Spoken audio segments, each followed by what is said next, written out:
खबर के लिए देखिए national news live. National news live, हर झूठ होगा बेनकाब जब सच्चाई देगी जवाब।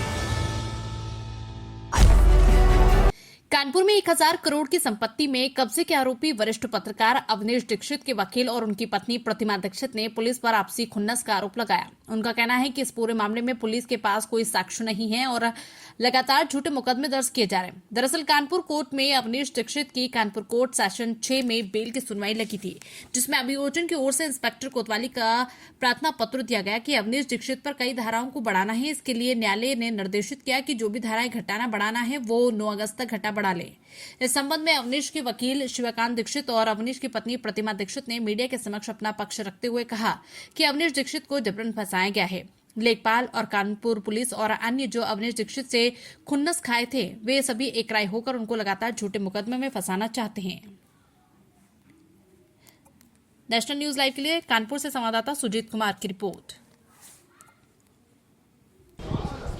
1000 करोड़ की जमीन के मामले में किस तरह से जो है आरोपी बनाया गया, क्या कहना चाहेंगे आप? देखिए, ये माननीय न्यायालय ने भी माना है कि पुलिस कुछ आपसी खुन्नस या कुछ ऐसे तथ्यों को ला रही है जिनका कोई उसके पास भी साक्ष्य नहीं है। वो कोई भी साक्ष्य नहीं दे पा रही है। हमारे वकील साहब ने भी अभी आपको ये बात बताई है। ये कहीं ना कहीं आपसी खुन्नस का मामला है जिसको इस तरीके से निकाला जा रहा है। पुलिस के पास कोई साक्ष्य नहीं है। मुझे माननीय न्यायालय पर पूरा भरोसा है कि मुझे न्याय मिलेगा। जिस तरीके से लगातार अभी भी मुकदमे दर्ज करने का सिलसिला चल रहा है, उस पर क्या कहेंगे? ये इन मुकदमों का आज माननीय न्यायालय ने भी यही बोला है कि इस तरह की कार्रवाई देख के ही लगता है कि आप किसी साजिशवश इसको अंजाम में दे रहे हैं जिनका आपके पास कोई भी साक्ष्य नहीं है, कोई भी प्रमाण नहीं है।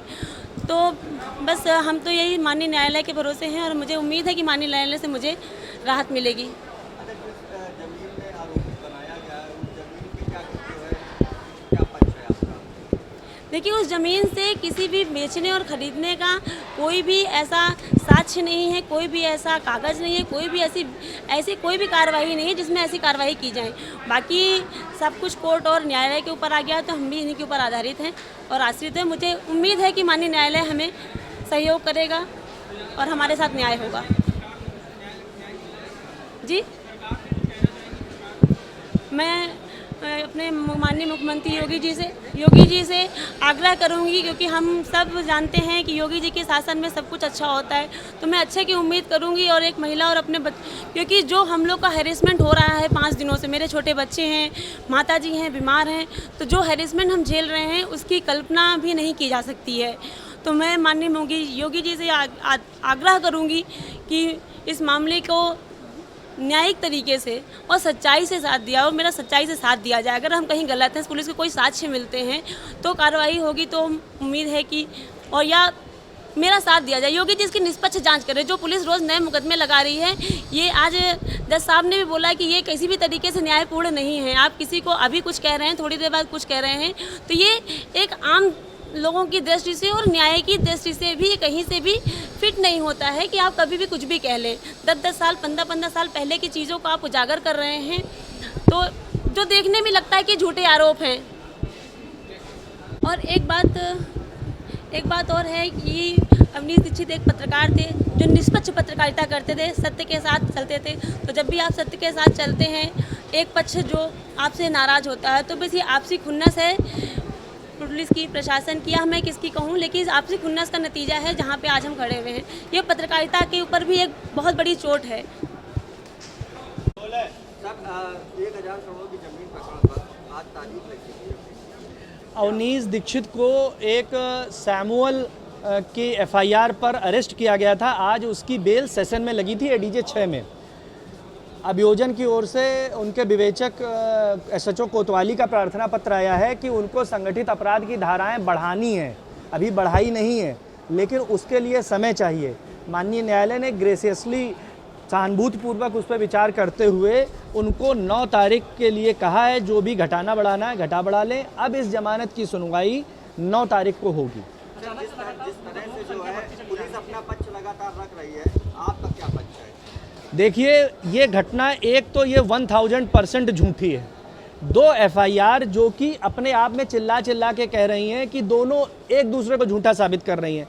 सबसे पहले एक एफआईआर हुई अपराध संख्या 156 जो कि लेखपाल विपिन कुमार के द्वारा कराई गई, जिसमें वो ये कह रहे हैं कि इस ज़मीन पर कब्जे का प्रयास किया गया और उसके बाद उन्होंने कुछ नहीं कहा, नजूल की ज़मीन कह रहे हैं। इसके बाद एक एफआईआर हुई 157 जिसमें तमाम धाराएं डकैती की, रंगदारी की और तमाम धाराएं जितनी बीएनएस की गंभीर धाराएं हैं उन सबको लगा दिया गया।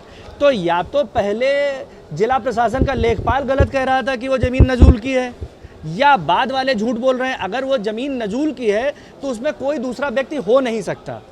तीसरी चीज़, इस बात के तमाम इलेक्ट्रॉनिक दस्तावेजी साक्ष्य अवेलेबल हैं कि उस दिन स्वयं एसीपी गए थे, आप सबके पास होंगे, जिसमें उन्होंने एक बाइट दी थी आप सबको और ये कहा था कि यहाँ पर किसी प्रकार का कोई विवाद नहीं है।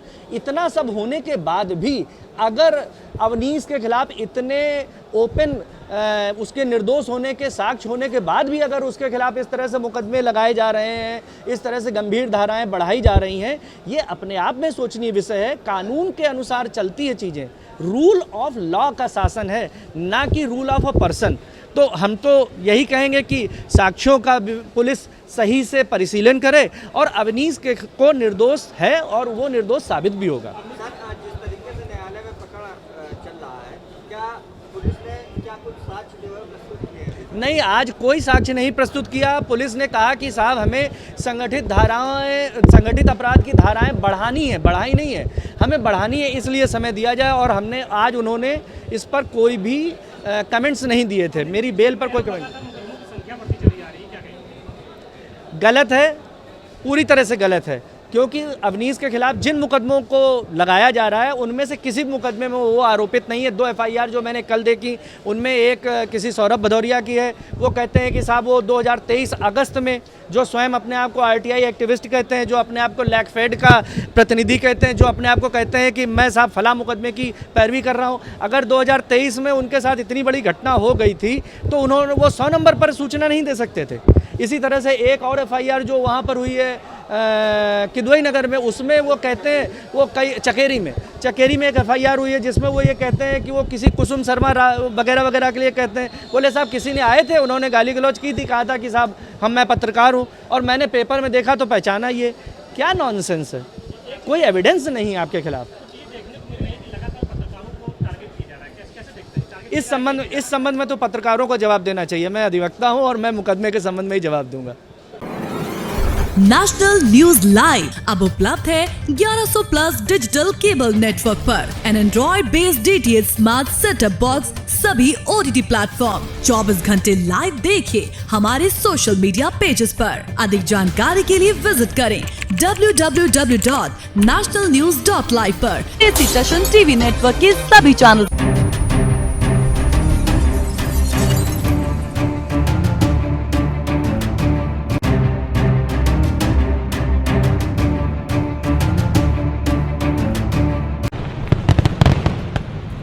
National News Live proudly announcement collaboration with News India 9.